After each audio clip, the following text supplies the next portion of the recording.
નમસ્કાર મિત્રો, તો આજે આપણે જોઈશું કે હાલમાં જ તમે જાણો છો કે ડેડિયાપાડાના ધારાસભ્ય ચૈતર વસાવાને 7 વર્ષની જેલ પડી છે। તો આ ચૈતર વસાવાને 7 વર્ષની જેલ એટલા માટે પડી હતી કે તેણે વન વિભાગના કર્મચારીઓને જાનથી મારી નાખવાની ધમકી આપેલ હતી। તેના કારણે હાઈકોર્ટે તેને 7 વર્ષની સજા ફટકારી છે અને ચૈતર વસાવાની સાથે અન્ય 9 થી 10 વ્યક્તિઓની પણ ધરપકડ કરવામાં આવી હતી। તો આ બધા આરોપીઓની સાથે એક 14 વર્ષની બાળકીને પણ જેલ લઈ જવામાં આવી હતી। તો આ બધા નેતાઓની વચ્ચે મંત્રી મનસુખ વસાવાએ એવો ખુલાસો કર્યો કે તમે સાંભળીને પણ હેરાન થઈ જશો। તો મિત્રો, શું છે આખી વાત તે ચાલો આપણે મંત્રી મનસુખ વસાવાના મુખેથી સાંભળીએ અને તેણે શું ભાષણ આપ્યું તે પણ આપણે સાંભળીએ। મિત્રો, એક વાત ખાસ જણાવવાની કે તમને આ વિડીયો પસંદ આવે તો આ વિડીયોને એક લાઈક જરૂરથી કરજો। તો ચાલો મિત્રો સાંભળીએ મંત્રી મનસુખ વસાવાએ શું કીધું, અને આ મિત્રો વિડીયો પૂરો જોજો તો જ તમને સાચી વાત ખબર પડશે। કે આ ચૈતરભાઈ આજના ટાઈમથી બધા કેસો ચાલતા હતા, 19 જેટલા કેસ કોર્ટમાં પેન્ડિંગ છે।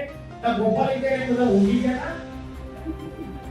મને દુઃખ છે કે 15-16 વર્ષની દીકરીને આજે પેલી બેન જેલમાં લઈ જાય। આપણે દુઃખ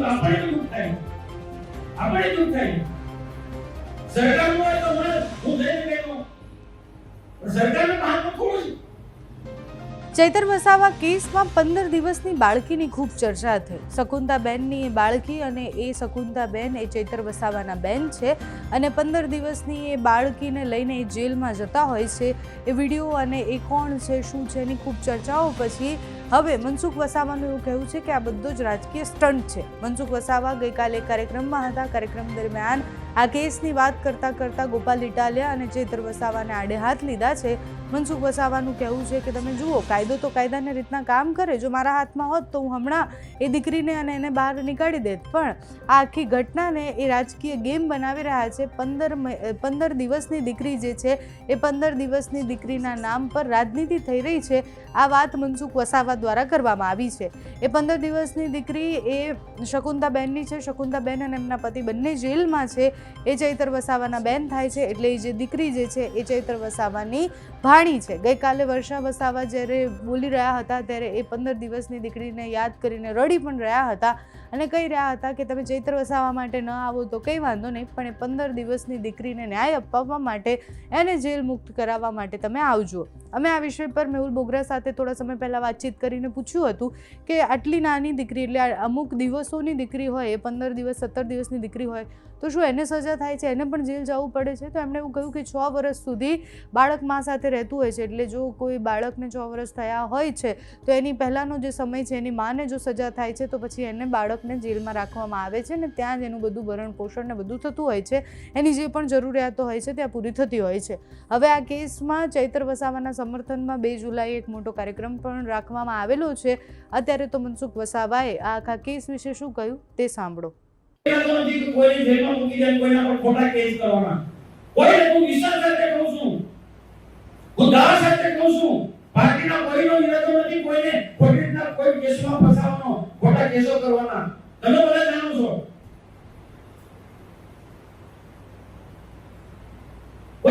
કોઈ સાથે જે ઘટના ઘટી હોય ને એ ઘટના પછી ફરિયાદ આપે તો પોલીસે તો ફરિયાદ કરવી પડે ને ફરિયાદ પછી કોર્ટમાં ચાલે। જજ તો તે ફરિયાદના આધારે એ જજમેન્ટ આપે ને। મેં પણ કીધું છે કે આ ચૈતરભાઈ અને આજના ટાઈમથી બધા કેસો ચાલતા હતા, 19 જેટલા કેસ કોર્ટમાં પેન્ડિંગ છે। આ ગોપાલ કે બધા ઊંઘી ગયા હતા। હમણાં 8 વકીલો ગુજરાતના 2 વકીલો દિલ્હીના વકીલો આવે છે, તો એ પહેલા ચાલતા હતા તે વખતે લાવવા હતા ને।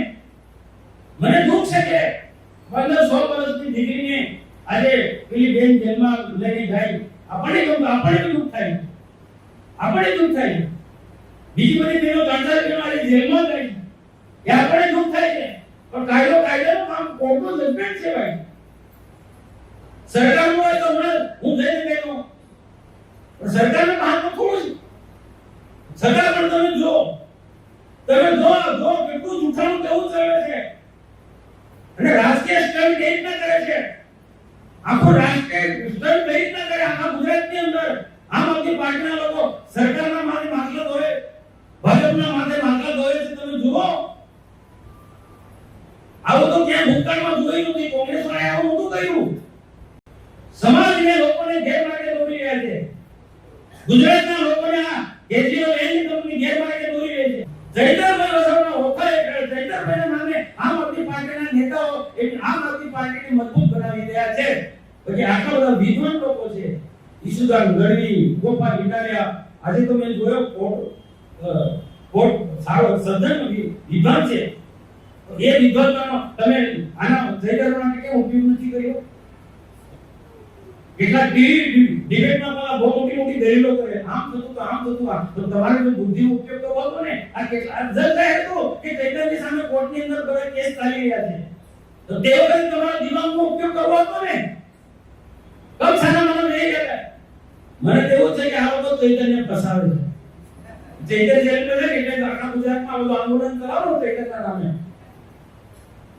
એને જેલમાં આ લોકો જલસા કરી બાદ આમ આદમી પાર્ટીને નેતાઓ જલસા કરે ને મારા રેલી કાઢે, આ કરે, શું લોકોને ગેરમાર્ગે દોરા નીકળી પડ્યા છે. આને કાઉન્ટર કરવું પડશે. આપણે એવું હોય, આપણે વિચારધારાને કરેલા લોકો જે છે આ ખોટે તો ખોટા લોકો શું છે, ઘૂસી જશે. સજ્જન લોકોને આવનાર દિવસો તકલીફ થવાની છે, સારા માણસોને તકલીફ થવાની છે. ને એક પણ કેસમાં ભાજપ કે સરકારે એ તો ખોટી ફરિયાદ કરી મને કોઈ પ્રૂફ કરાવે તો હું સંસદ સભ્યમાંથી રાજીનામું આપી દઉં, જાહેર જીવન છોડી દઉં. આ ખોટી વાતો કરનારા લોકો મારે ચેલેન્જ છે. ભાજપે કે સરકારે કોઈ ખોટી ફરિયાદ કરાવી હોય ચૈતન્યના વિરુદ્ધમાં, હા અમે ચોક્કસ પેલું કરીએ, ન્યાયનો પ્રશ્ન કે 15 દિવસના છોકરાને લઈને જેલમાં જાય એ દુઃખ થાય, નહીં થાય ભાઈ, એ સરકારે તો કોર્ટનો વિષય છે. તો તમે દલીલ કરી હતી ને વિદ્વાન વકીલોએ,